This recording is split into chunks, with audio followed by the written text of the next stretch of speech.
Hello बच्चों, मैं देवेंद्र सिंह। आज हम लोग पढ़ने वाले हैं डेनियल सेल। लेक्चर नंबर 8 है। यह डेनियल सेल है क्या, उसके बारे में हम लोग पढ़ेंगे। आखिरकार डेनियल सेल, इसका नाम डेनियल सेल क्यों पड़ा, इसको डेनियल सेल ही क्यों कहते हैं, क्यों दूसरा सेल नहीं कहते हैं, डेनियल सेल कहाँ से आया, उसके बारे में सारी जानकारी दी जाएगी। तो चलिए स्टार्ट करते हैं डेनियल सेल के बारे में। हम जानते हैं वैद्युत रासायनिक सेल।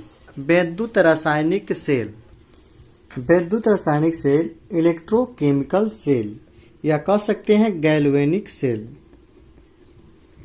गैल्वानी सेल, या कह सकते हैं वोल्टी सेल। इस सेल जो होते हैं वह सेल, अब वैद्युत रासायनिक सेल क्या है, गैल्वेनिक सेल क्या है, या वोल्टी सेल है, तीनों का एक ही नाम होता है। वैद्युत रासायनिक सेल कहिए या वोल्टी सेल कहिए या गैल्वेनिक सेल कहिए। तो वैद्युत रासायनिक सेल किसे कहेंगे, सबसे पहले तो उससे हम लोग जान लेते हैं कि वह सेल जो रासायनिक ऊर्जा को वैद्युत ऊर्जा में बदल देता है, यानी रासायनिक ऊर्जा जो होंगे इसको क्या कर देगा, विद्युत ऊर्जा में, वैद्युत ऊर्जा में क्या कर देगा, कन्वर्ट कर देगा। तो जो रासायनिक ऊर्जा को विद्युत ऊर्जा में बदलता है उससे वैद्युत रासायनिक सेल कहते हैं। वैद्युत रासायनिक सेल में एक हम लोग का है डेनियल सेल, बहुत ही इंपॉर्टेंट सेल है डेनियल सेल, जो आप लोगों को फर्स्ट ईयर सेकेंड ईयर दोनों क्लास में पढ़ेंगे। आप लोग क्लास 8 में भी पढ़े होंगे डेनियल सेल के बारे में। ये डेनियल सेल है क्या, इसका नाम क्यों डेनियल पड़ा, तो हम लोग इसके बारे में जान जाते हैं। एक ब्रिटिश केमिस्ट थे, वैज्ञानिक थे, रसायन विज्ञान के वैज्ञानिक थे। एक केमिस्ट क्या थे, इनका नाम था जॉन फ्रेडरिक डेनियल।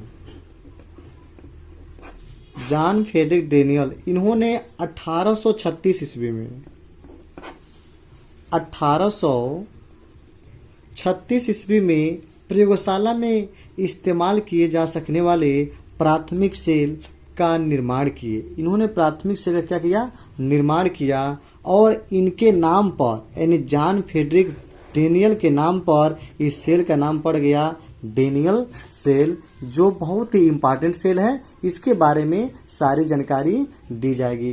तो डेनियल सेल हम लोग समझ सकते हैं क्या है सेल। डेनियल सेल हम लोग जानते हैं कि एक जिंक का इलेक्ट्रोड होता है और एक कॉपर का इलेक्ट्रोड होता है। अब जिंक का इलेक्ट्रोड क्या है, कॉपर का इलेक्ट्रोड क्या है। जिंक का इलेक्ट्रोड लेफ्ट हैंड साइड रहेगा या राइट हैंड साइड, या कॉपर लेफ्ट हैंड साइड या राइट हैंड साइड रहेगा, उसके बारे में सारी जानकारी देने जा रहे हैं। आप लोग अच्छी तरह से देखिएगा। अब हम लोग पढ़ेंगे डेनियल सेल। तो डेनियल सेल में एक इलेक्ट्रोड होता है और उस इलेक्ट्रोड में एक हम लोग क्या होता है, एनोड, और एक होता है हम लोगों का कैथोड। अब एनोड किधर होगा और कैथोड किधर होगा, इसे हम लोग देख लेंगे। तो डेनियल सेल के को पढ़ने से पहले इसके एक कंसेप्ट आता है, लोन कंसेप्ट। उस लोन कंसेप्ट को हम लोग समझ जाएंगे तो डेनियल सेल को आप लोग अच्छी तरह से समझ जाएंगे। यह होता है लोन। लोन कंसेप्ट क्या है, इसको जरा देख लिया जाए कि लोन कंसेप्ट है क्या। तो एल का मतलब क्या होता है, ओ का मतलब क्या होता है, ए का मतलब या एन का मतलब। तो एल से होता है लेफ्ट, ओ से होता है ऑक्सीडेशन, और ए से होता है एनोड, और एन से होता है निगेटिव। यानी जो लेफ्ट में होगा उसका ऑक्सीडेशन होगा और उसी का उस पर एनोड होगा और उस पर निगेटिव चार्ज भी होगा। अब इसके विपरीत जो हम लोगों का राइट हैंड में होगा तो क्या होगा, एल से क्या हो जाएगा, लेफ्ट है तो एल से क्या इधर हो जाएगा, राइट हो जाएगा, और राइट में जाएंगे तो इधर ऑक्सीडेशन हो जाता है, उधर अपचयन रिडक्शन होगा। इधर एनोड है तो उधर कैथोड हो जाएगा, इधर निगेटिव है तो उधर पॉजिटिव हो जाएगा। अब इसको देख लेते हैं, राइट हो जाता है हम लोग का, और रिडक्शन हो जाता है इसका, और एक कैथोड हो जाता है, और इस पर पॉजिटिव चार्ज आ जाते हैं।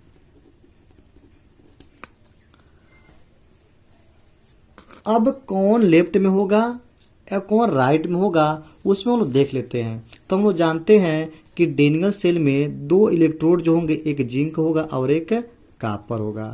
तो जिंक और कापर में देखेंगे कि जिंक कापर की अपेक्षा अधिक क्रियाशील है, तो अतः ए इलेक्ट्रॉन का डोनेट करेगा। जब इलेक्ट्रॉन का डोनेट करेगा तो उसी का क्या होगा, ऑक्सीकरण होगा। जब इसका ऑक्सीकरण होगा तो हम लोगों का जिंक क्या होगा, लेफ्ट में होगा। अब लेफ्ट में होगा तो ये जिंक क्या हो जाएगा, एनोड का काम करेगा, और एनोड का काम करेगा तो इस पर नेगेटिव चार्ज होंगे, और उसका ऑक्सीकरण भी हो रहा है, उसका एनोड भी होगा, वही हम लोग का लेफ्ट में होगा। और कापर जो हम लोग का इसके विपरीत है, उसका राइट हैंड साइड में होगा, उस पर रिडक्शन होगा, कैथोड होगा और पॉजिटिव होगा। या कैसे कैसे होंगे उसके बारे में सारी जानकारी दी जाएगी, फिगर के माध्यम से समझते हैं। अब इसको क्या करेंगे, इसमें 2 पात्र लेते हैं। एक पात्र हम लोग का यह हो जाता है और एक पात्र यह है।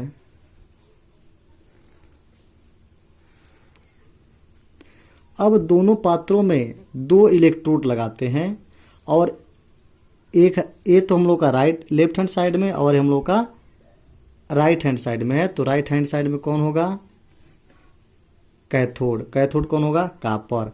तो इसमें क्या करेंगे, कापर का छड़ डालेंगे, इसमें कापर का राड डालते हैं, और इसमें जिंक का राड डालते हैं।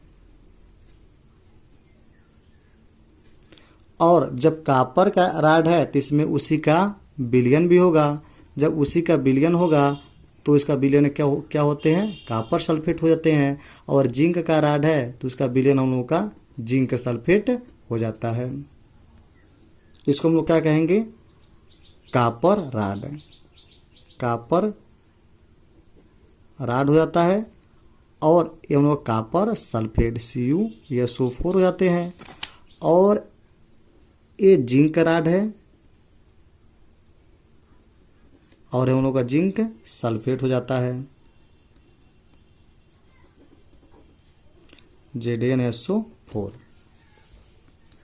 अब क्या होता है इसमें कि जो हम लोग का जिंक राड है और हम लोग का जो कापर राड है, दोनों को गैल्वेनोमीटर के माध्यम से जोड़ देते हैं। गैल्वेनोमीटर इसीलिए जोड़ देते हैं कि जब भी थोड़ा भी विक्षेप हो, इन थोड़ा भी धारा बहे, तो गैल्वेनोमीटर इन धाराओं को बता सके कि इसमें धारा बह रही है। ये हम लोग को होता है गैल्वेनोमीटर।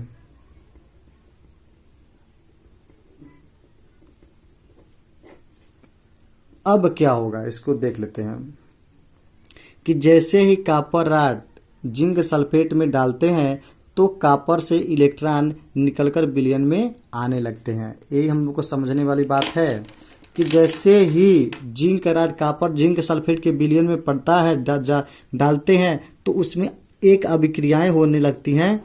तो उस अभिक्रियाओं को देखते हैं कि जैसे जिंक राड को कापर जिंक सल्फेट में डाल रहे हैं तो जिंक इसमें से निकल करके विलयन में आने लगते हैं। जिंक राड में से निकल करके विलयन में आने लगते हैं। तो जो जिंक राड में से निकलेंगे तो वह जिंक राड में से निकल करके जब विलयन में आएंगे तो इलेक्ट्रॉन को क्या करेगा, दान करेगा। यानी जिंक दान करेगा, 2 इलेक्ट्रॉन का दान करके आयन के रूप में इस विलयन में आ जाएंगे। तो जो जिंक था वो हम लोग का सॉलिड फॉर्म में था, और जो जिंक जैसे ही विलयन में आया आयन के रूप में, वो हम लोग का एक्वस फॉर्म में हो गया। एक्वस मतलब सॉल्यूशन फॉर्म में, विलयन फॉर्म में। जो भी विलयन में फॉर्म में आता है वो एक्वस सॉल्यूशन हो जाता है। तो इसमें हम लोग देख रहे हैं कि जब ये पॉजिटिव इलेक्ट्रॉन जब इसमें आएगा तो यह इलेक्ट्रॉन का दान कर रहा है। जब इलेक्ट्रॉन का दान करेगा तो यहाँ पे पॉजिटिव में इसमें आ रहा है, तो यहाँ पर नेगेटिव चार्ज। जैसे जब जिंक 2 पॉजिटिव इस पर आएगा, जिंक 2 पॉजिटिव इस पर आएगा, जिंक पॉजिटिव चार्ज इस तरह आएंगे, तो इस पर ये 2 इलेक्ट्रॉन इस पर आते जाएंगे। इसमें एक आएगा तो इसमें भी इलेक्ट्रॉन बढ़ते जाएंगे, और एक ऐसी स्थिति आएगी इलेक्ट्रॉन बढ़ते बढ़ते इधर आना स्टार्ट कर देंगे। इलेक्ट्रॉन इधर आना स्टार्ट कर दिए। जब इलेक्ट्रॉन इधर आना स्टार्ट कर दीजिए तो हम लोग के इलेक्ट्रॉन की दिशा हो गई। ये इलेक्ट्रॉन की दिशा हो गई।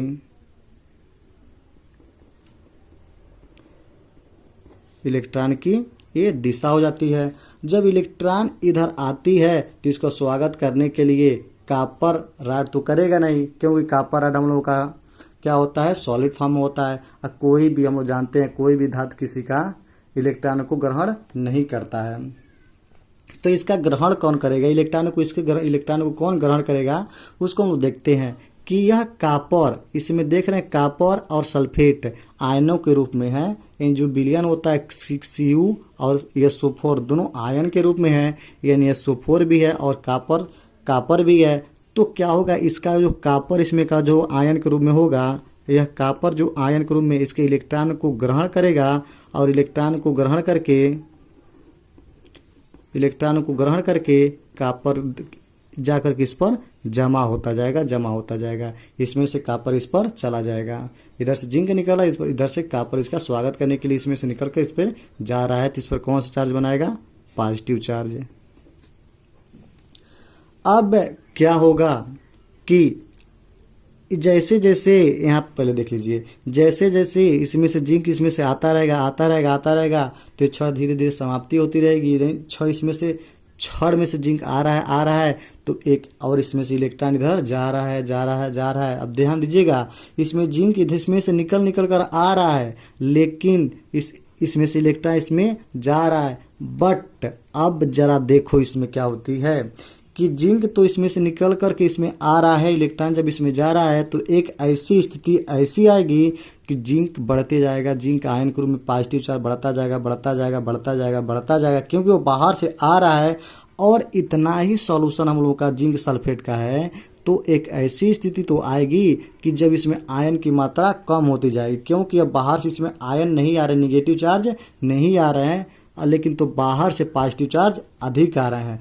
तो एक ऐसी स्थिति आएगी तो पॉजिटिव चार्ज की संख्या अधिक हो जाएगी और निगेटिव चार्ज की संख्या कम हो जाएगी। जब पॉजिटिव चार्ज की संख्या जब विलयन में अधिक हो जाएगी और निगेटिव चार्ज की संख्या जब कम हो जाएगी तो पॉजिटिव चार्ज इलेक्ट्रॉन को इधर जाने नहीं देगा। जब इलेक्ट्रॉन को जब इधर जाने नहीं देगा तो इधर क्या होगा, जब इलेक्ट्रॉन जब इधर आएगा नहीं तो क्या होगा इधर। अब इसमें सबसे पहली बात तो ये देख लेते हैं कि इसमें जब इलेक्ट्रॉन जब आ रही थी तो इसमें से कॉपर निकल करके, तो इसमें से कॉपर निकल जा रहा था, निकल करके इस छड़ पे चला जा रहा था।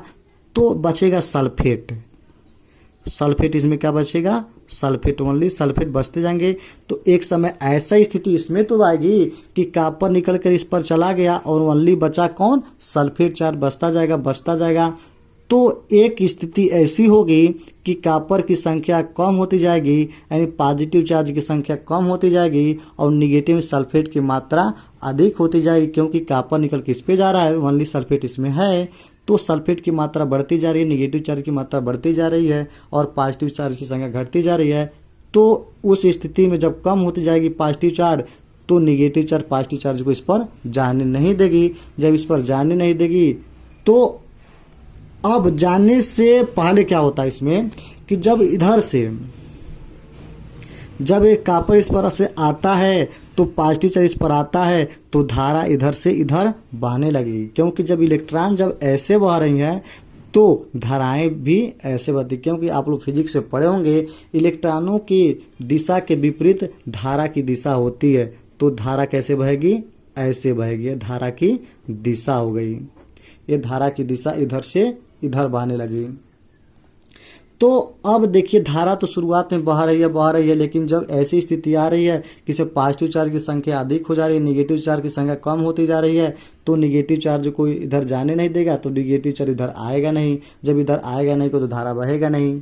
सेम टू सेम कंडीशन इधर भी हो रही है, पॉजिटिव चार्ज की संख्या कम होती जा रही है, निगेटिव चार्ज की संख्या बढ़ती जा रही है। तो एक ऐसी स्थिति आएगी कि पॉजिटिव चार्ज वाले को सल्फेट जाने नहीं देगा, जब जाने नहीं देगा तो धारा बंद हो जाएगी। उस कंडीशन में क्या करते हैं कि एक हम लोग लेते हैं सेतु और उस सेतु को इस पात्र से इस पात्र को जोड़ देते हैं, यानी इस विलयन से इस विलयन को जोड़ देते हैं। और उस सेतु में एक डाल देते हैं जेल इसमें डाल देते हैं ताकि इसमें इसकी गति बढ़ती रहे, बढ़ती जाए। और उस सेतु में क्या डाल देते हैं, लवण, यानी KCl लवण। यानी पॉजिटिव रूप में के हो जाएगा और Cl निगेटिव रूप में यहाँ पे प्राप्त होते जाएंगे। अब क्या होगा कि जब इस सेतु को, जब इसको लवण को और सेतु को जोड़े तो इसका नाम हो जाता है लवण सेतु।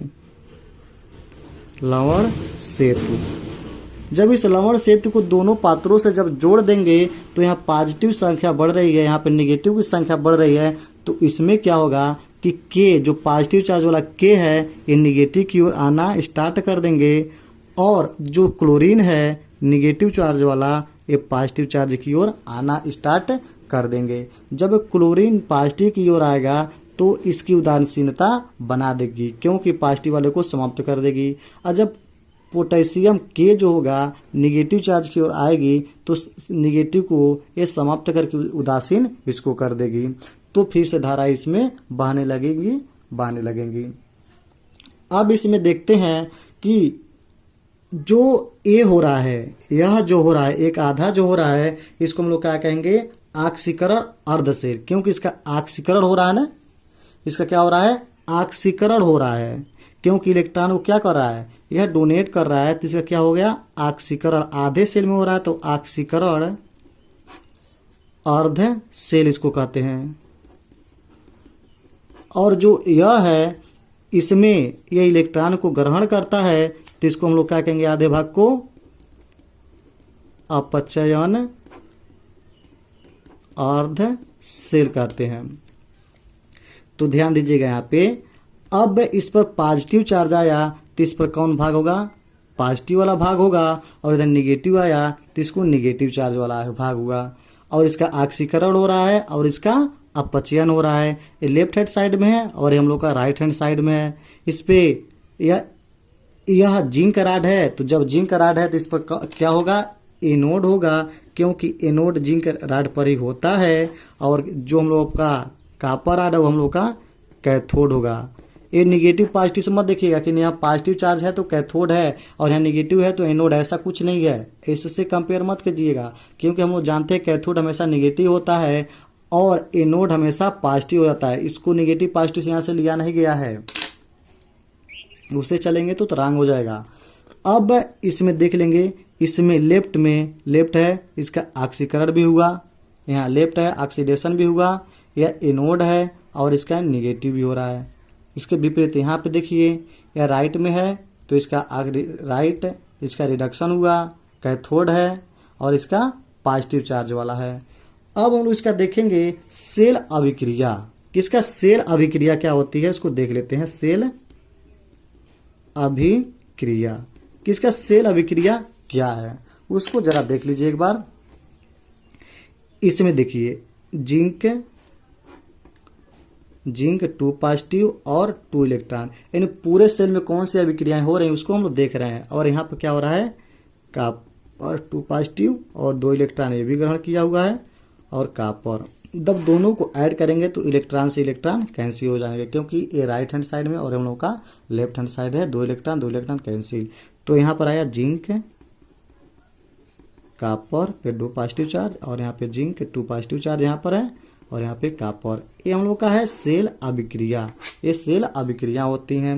अब हम लोग देखेंगे सेल निरूपण, यानी सेल को कैसे प्रदर्शित करेंगे। तो सेल निरूपण देख लिया जाए। सेल निरूपण यानी सेल को कैसे प्रदर्शित करेंगे एक रिएक्शन के माध्यम से, कि एक केमिस्ट्री भाषा में, हम लोग केमिस्ट्री पढ़ रहे हैं तो भाई इस सेल को एक केमिस्ट्री भाषा में कैसे दर्शाएंगे इसको हम लोग देख लेते हैं।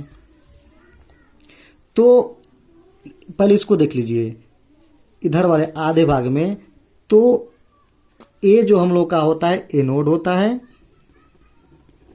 और आधे भाग के इधर क्या हो रहा है, और ए जो देख रहे हैं इस, चलो यार ये तो मिस्टेक हुआ, इसको छोड़ो।